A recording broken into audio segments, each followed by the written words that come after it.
One of Australia's top military commanders says soldiers in Beijing are already engaged in so-called grey zone warfare. Live to Jonathan Lee in Canberra now. Jonathan, good morning. It's another increase in tensions with China. It is, Pete, and good morning to you. These were private comments made by one of Australia's top military officials, and it gives a greater insight into exactly what the military makes of China's increasing hostility in our region. In fact, these comments come from a Major General Adam Finlay, who was then the commander of our special forces.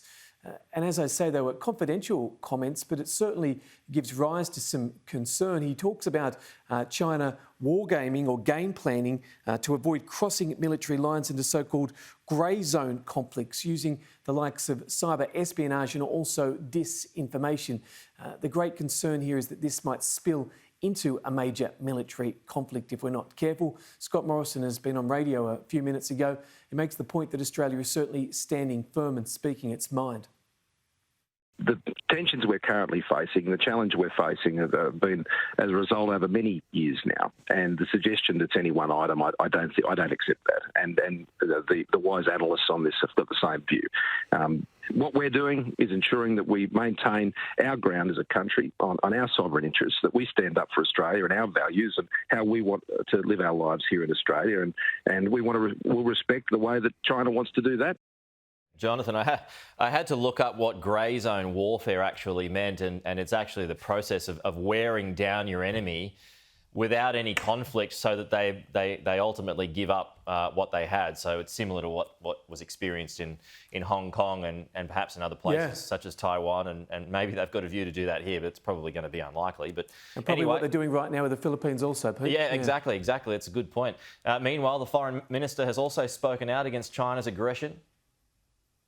Yeah, Marise Payne has made a point of speaking out. She's in the Australian newspaper today, speaking extensively about China's debt diplomacy, basically buying influence with countries, saddling them with debt, and then either taking back their assets or taking control of parts or strategic parts of countries. It's something Australia is increasingly worried about, especially with poorer countries in our region. I'm going to read you a little of what she has to say.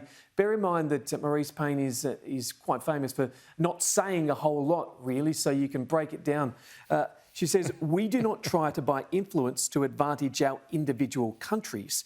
Our focus and our ability to solve practical problems stems from our understanding that these efforts create regional and global stability, not because by doing so we expect to achieve targeted influence in individual countries that we pick off as notches on our belt."